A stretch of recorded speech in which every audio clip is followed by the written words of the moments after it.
88,000 ऋषियों ने प्रश्न किया है, प्रभु इस कथा को क्या केवल पुण्य करने वाला व्यक्ति सुन सकता है?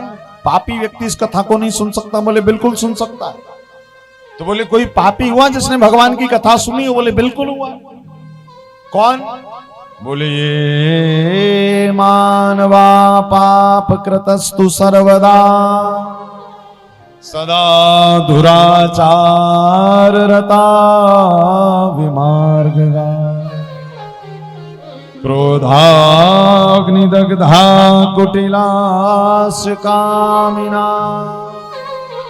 सप्ताह यज्ञेन कलौ पुनन्ति ते ये मानवा पाप कृतस्तु सर्वदा। बोले जिसने जीवन भर पाप किया है, कभी पुण्य नहीं किया, वो बोले वो भी आए कथा में तो उसका भी कल्याण होता है। कौन कौन? बोले क्रोधाग्नि दग्धा कुटिलास्य कामिना। बोले जिनको क्रोध ज्यादा आता है। अभी हम यदि यहाँ हाथ ऊपर करवाएं कि किस किस को क्रोध ज्यादा आता है तो शायद सब लोग हाथ ऊपर कर लें। करेंगे नहीं करेंगे? क्यों? क्योंकि क्रोध सबको ही ज्यादा आता है।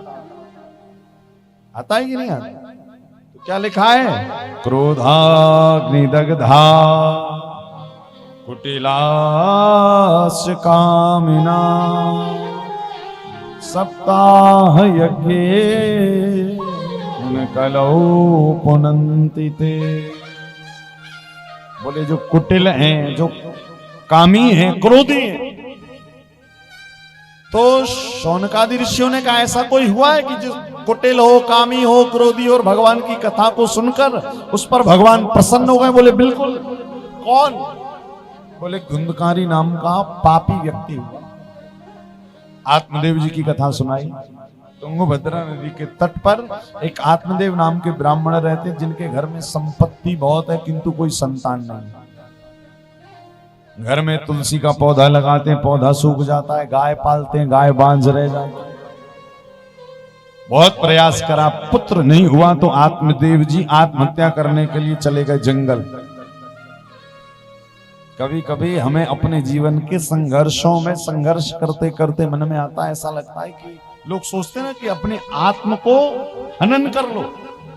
याद रखिएगा, इस जीवन पर यदि जन्म का अधिकार आपका नहीं है तो इस जीवन पर मृत्यु पर भी आपका अधिकार नहीं है। इस जीवन को यदि परमात्मा ने दिया है तो वो ही समय पर लेंगे। आत्महत्या के बराबर कोई बड़ा पाप दुनिया में नहीं, याद रखिए। कई लोग क्या करते हैं, महाराज ज्यादा कुछ समस्याएं आई, ज्यादा कुछ दुख आए और सीधे। याद रखिएगा, ये जीवन इतना अनमोल है कि मरते दम तक भी ये जीवन काम का है। मरते दम तक भी। कोई यदि 60-70 का भी हो गया ना तो वो भी ये ना सोचा रहे महाराज अब तो बूढ़े हो। नहीं नहीं, ये मत सोचिए। हमेशा सोचिए कि नहीं अभी भी हम भजन तो कर ही सकते हैं। भाई जैसे 100 का नोट, भले उस पर धूल मिट्टी लग जाए, कोई हाथ से मोड़ दे, कोई उसको कितना भी कुछ करे बस फाड़े ना, तो भी उस 100 के नोट की वही कीमत रहेगी। यदि बैंक से आप लाए हो वो नोट साफ सुथरा है तो भी वो 100 रुपए में ही चलेगा। उस पर धूल मिट्टी लगा दो तो भी 100 रुपए में चलेगा। और कोई उसको हाथ से मोड़ दे तो भी उसकी कीमत 100 रुपए ही रहेगी। क्यों? क्योंकि उसको फटा नहीं है। ठीक इसी प्रकार भगवान ने हमें जीवन दिया है। जीवन की कीमत, जीवन का मूल्य भी मरते दम तक वही रहता जो बचपन में रहता। बस उसकी कीमत लगाने वाला होना चाहिए। ये मत सोचो, कई लोग करें महाराज बूढ़े हो गए अब हम कहां कथा में जाएंगे। ये तो समझो आप अपने जीवन से त्रस्त हो गए।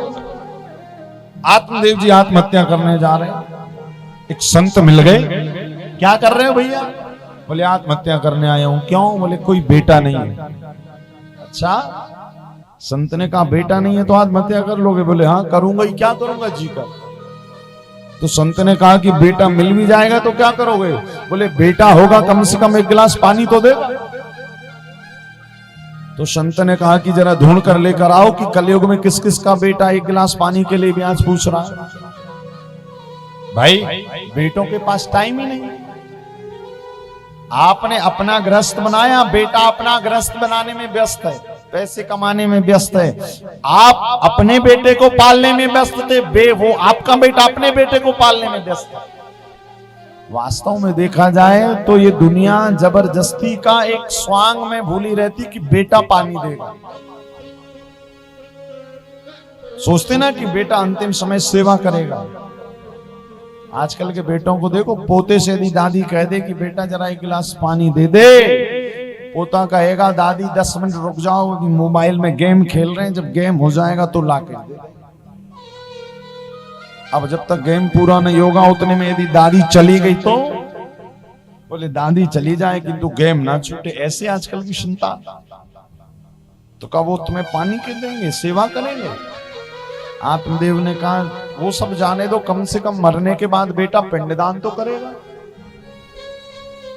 तो संत ने कहा आत्मदेव, बेटा मरने के बाद पिंडदान करेगा, किंतु यदि तुझे अपना पिंडदान स्वयं से करना है तो तू जीते जी अपना पिंडदान अपने हाथों कर सकता। कैसे? भाई देखो, शरीर को हमारे यहाँ महाराष्ट्र के परम संत हैं डोंगरे जी महाराज, जिन्होंने अपनी भागवत में लिखा है कि व्यक्ति को जीते जी अपना पिंडदान करके जाना चाहिए। जीते जी कैसे करेंगे? इस शरीर को संस्कृत में क्या कहते हैं? पिंड। भाई आपने देखा ना, जब व्यक्ति मरता है तो गंगा जी में आटे के गोले बनाकर प्रवाहित करते हैं। तो जब हम जीते जी अपना पिंडदान कैसे कर रहे हैं? जैसे आप लोग कथा में आ रहे हो, कथा सुन रहे हो, बैठ रहे हो, कानों से ठाकुर जी की कथा जा रही है, आंखों से भगवान का दर्शन कर रहे हो, मन में भी परमात्मा की कथा चल रही है। इसका मतलब क्या है? इसका मतलब आप जीते जी अपना पिंडदान अपने हाथों कर रहे हो। मरने के बाद बेटा करेगा नहीं करेगा उसका कोई भरोसा नहीं।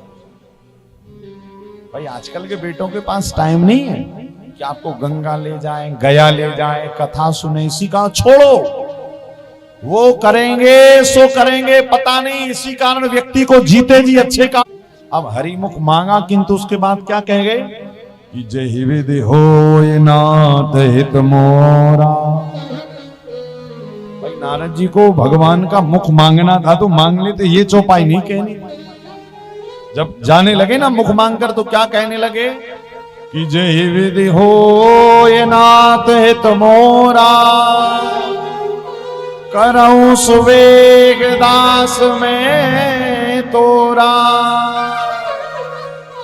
जय विधि होय नाथ हित मोरा, करऊं सुवेग दास में तोरा। अब भगवान नारायण के सामने कह दिया कि जिसमें मेरा हित हो वो ही करना। भगवान ने कहा ठीक है। अब तुम्हारा हित शादी में तो है नहीं, तो किसमें है? बोले तुम्हारा हित है कि तुम्हारा विवाह ना हो। तो क्या किया भगवान नारायण ने? अपनी मुख की जगह बंदर का मुंह दे दिया। भाई भगवान को पता नहीं कि किसमें किसका हित है। कथा कह रही है जीवन में यदि कोई वस्तु आपको बहुत प्रयत्न के बाद भी नहीं मिल रही तो समझ जाओ उसमें आपका हित नहीं है। भाई जो वस्तु की कमी आपको इतना रुला रही है तो विचार करो जब वो आ जाएगी तो कितना रुलाएगी। इसी कारण वेदों ने एक सूत्र दिया है, क्या? जो प्राप्त है वो पर्याप्त है। जो आपको मिला है, जो प्राप्त है वो पर्याप्त है। किंतु आत्मदेव ने कहा नहीं, हमें तो पुत्र चाहिए। जबरदस्ती मांगा तो संत ने एक प्रसाद फल दे दिया। बोले जाओ अपनी पत्नी को खिला देना, बेटा होगा। आत्मदेव जी आए, पत्नी का नाम है धुंधली। फल दिया पत्नी को, पत्नी ने कहा मैं खाऊंगी, गर्भ धारण करना पड़ेगा, मेरा स्वरूप बिगड़ जाएगा। तो पत्नी धुंधली ने खिला दिया गाय को। अब देखो धुंधली कौन है? बोले धुंधली जिसकी बुद्धि ठीक ठाक काम नहीं करती, कभी भी कुछ भी सोचती रहती है। कभी कभी हमें भी घर में रहते अलग अलग विचार आ जाते हैं। तो धुंधली रूपी बुद्धि ने क्या किया? फल दे दिया गाय को। उसके पड़ोस में उसकी बहन रहती थी। कहा तेरे घर में बहना संतानें बहुत है, एक बेटा और होने वाला है, तो एक काम करना 9 महीने बाद जब तेरे घर में संतान हो तो मेरे से धन ले लेना, बदले में पुत्र मुझे दे दे। ठीक है। अब आत्मदेव को लगा कि मेरे घर में संतान होने वाली, 9 महीने बाद धुंधली लेकर आ गई अपनी बहन के घर से बेटे को। तो अब आत्मदेव जी प्रसन्न हो गए। बेटा हुआ है। तो आत्मदेव जी ने कहा मेरा नाम आत्मदेव, तो बेटे का नाम परमात्मदेव। धुंधली ने कहा बड़े आए परमात्मदेव कहलाने वाले। बोले कोई परमात्मदेव नहीं, मेरा नाम धुंधली, तो बेटे का नाम धुंधकारी। और धुंधकारी कैसा बना? महाखल। और जो फल गाय को दिया था, गाय के उदर से सुंदर एक और पुत्र पैदा हुआ जिसका नाम गोकर्ण। कि गोकर्ण पंडितो ज्ञानी धुंधकारी महाखला। महाखल हुआ।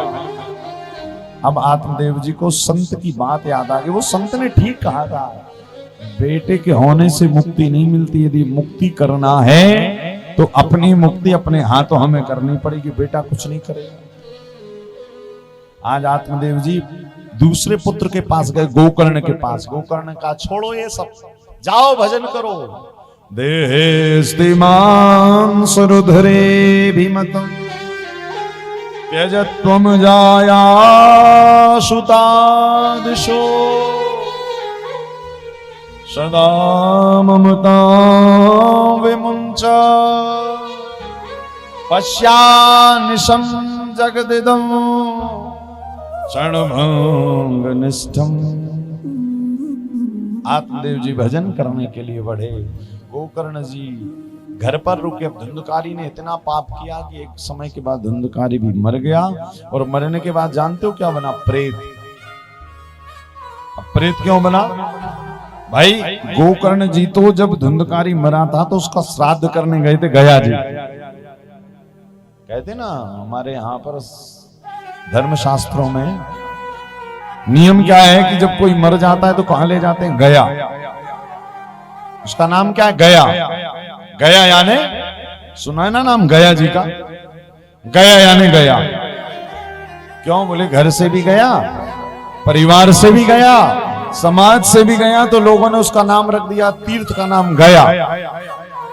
किंतु धुंधकारी इतना पापी था कि गया से भी आ गया। क्या बनकर आ गया? प्रेत बनकर आ गया। बुरे बुरे स्वप्न दिखाई पड़े गोकर्ण जी को। गोकर्ण जी ने हाथ में जल लिया, भैया कौन है? तो प्रेत खड़ा हो गया। हम भ्राता तुदेयोस्मि धुंधकारे नामता। मेरा नाम धुंधकारी है। आप धुंधकारी प्रेत कैसे बन गए? मैंने तो गया जी में श्राद्ध किया था। बोले एक नहीं 100 बार भी श्राद्ध करोगे तो मेरी मुक्ति नहीं होगी। कैसे मुक्ति होगी? बोले मेरी मुक्ति का उपाय खोजो। तब गोकर्ण जी ने भगवान भास्कर यानी सूर्य को अर्घ दिया और भगवान सूर्य बोल पड़े, गोकर्ण जी आपके प्रेत योनि में पड़े हुए भाई की मुक्ति का एक ही साधन है। क्या? श्रीमद् भागवतान मुक्ति सप्ताह वाचनम कुरु। आप भागवत की कथा सुनिए। 7 गांठ का बांस बनाया गया, उस बांस में धुंधकारी को स्थान दिया गया। एक एक दिन की कथा होती है, बांस की एक एक गांठ टूटती जाती है। और 7 दिन की कथा जब पूरी हुई तो धुंधकारी को लेने के लिए भगवान का विमान आ गया धरती पर। धन्य सी कथा जो प्रेत योनि में पड़े हुए धुंधकारी को भी विमान में बैठाकर गोलोक ले जाते। तो वही कथा हम लोग सुन रहे हैं। इसी कारण भैया भगवान ने समय दिया है, टाइम दिया है, तो जरा उस टाइम का सदुपयोग करिए।